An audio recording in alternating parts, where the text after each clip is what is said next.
Хорошо иметь большой монитор с хорошей цветопередачей и высоким разрешением. Привет, Молдер. Я его купил прежде всего для работы в монтажке.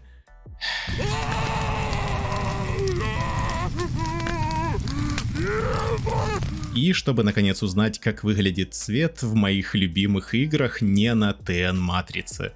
Конечно, с высоким разрешением добавились некоторые сложности. Положительный момент в том, что все масштабируется. Отрицательный в том, что все масштабируется. Здесь ничего нового. Игры, запущенные в меньшем, чем родное разрешение дисплея, увеличиваются до полного экрана с применением билинейного фильтра, что и приводит к размытой картинке. Чтобы добиться приемлемой четкости на 4К дисплее без дополнительных манипуляций, игре нужно работать хотя бы в 1440p, что существенно увеличивает требования к видеокарте. Ну или можно играть в окне, не жертвуя четкостью.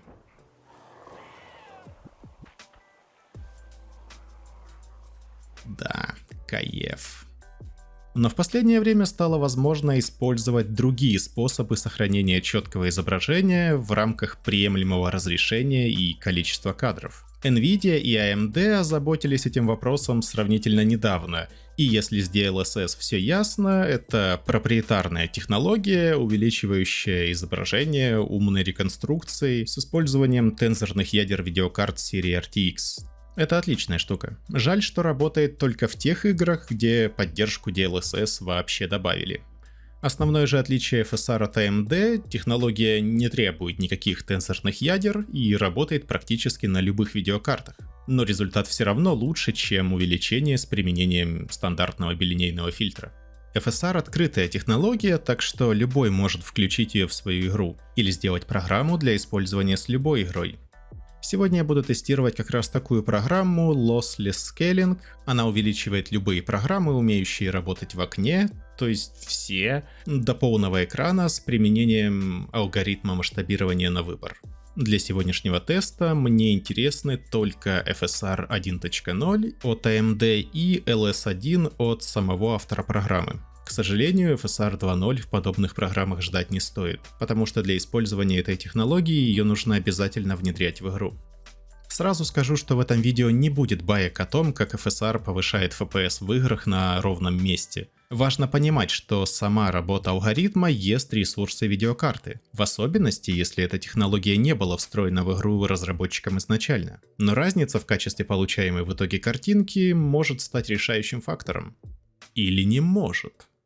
Сравнивать будем на примере игры Stray, где нет поддержки ни FSR, ни DLSS. Зато есть уже привычное TAA сглаживание, отлично убирающее лесенки, но не без снижения четкости, конечно. Как и во множестве современных игр, TAA здесь отключать вообще нельзя. И чем меньше исходное разрешение игры, тем размытие финальное изображение на полный экран. Тесты проводились в начальных катсценах и нескольких статичных кадрах в начале игры. Так что никаких спойлеров, кроме наличия в игре котов. Плашка 1080p показывает, как игра выглядит в этом разрешении на 4К дисплее. FSR и LS1, соответственно, показывают работу одноименных алгоритмов. Для большей наглядности я буду увеличивать изображение, концентрируя внимание на мелких деталях.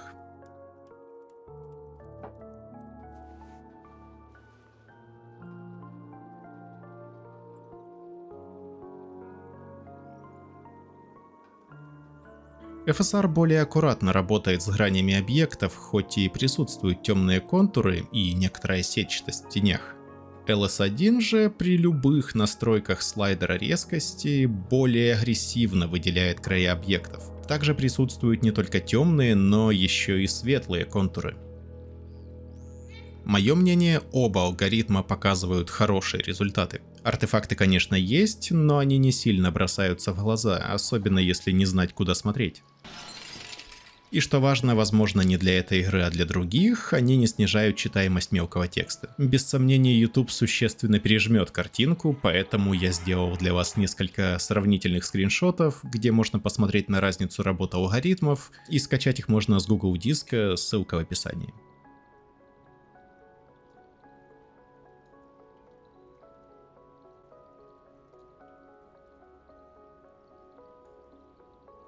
Теперь посмотрим, сколько ресурсов тратится на процесс апскейла.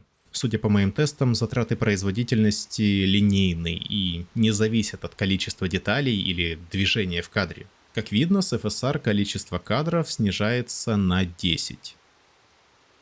С LS1 количество кадров снижается на 8-9, что делает этот алгоритм немного более приемлемым для ситуации, когда нет большого запаса FPS. Стоит уточнить, что эти результаты не говорят о том, что в любой ситуации фреймрейт будет снижаться на данное количество кадров, но он будет снижаться на близкие к данным значениям процент. И если в данном случае для 100 кадров снижение FPS на 10 в случае FSR, то это и есть 10% снижения производительности для любой ситуации и любого количества кадров. Потому для стабильных 60 после апскейла нужно иметь хотя бы 66 FPS изначально. Но, конечно, лучше, чтобы запас был больше. Также стоит учитывать, что не все видеокарты показывают такие результаты. Этот тест проводился на RTX 3060, но на другом железе результаты будут отличаться. Собственно, почему это видео и не вышло полгода назад, когда эта программа появилась у меня на рабочем столе. Моя предыдущая видеокарта GTX 950 показывала очень противоречивые результаты работы этой программы, в то время как в играх с реализацией FSR самим разработчикам все было очень хорошо. Я пытался разобраться, в чем дело, и попросил друзей провести для меня пару тестов на разном железе. Спасибо, Семен, спасибо, Миша. Так, на GTX 1060 и RTX 2060 результаты оказались идентичными сегодняшнему тесту. Значит, на схожем с этим железом затраты производительности идентичны. Но что насчет менее производительных видеокарт? Я провел дополнительный тест со своей GTX 950 и должен сказать, что польза работы алгоритма на старых картах, как это, практически отсутствует. Да, это другой компьютер, он не подключен к интернету, и мне нечем там захватывать картинку. Я записал это все на телефон, как это делают настоящие профессионалы. И вот на апскейл с использованием FSR тратится 20% производительности, а с LS1 15%.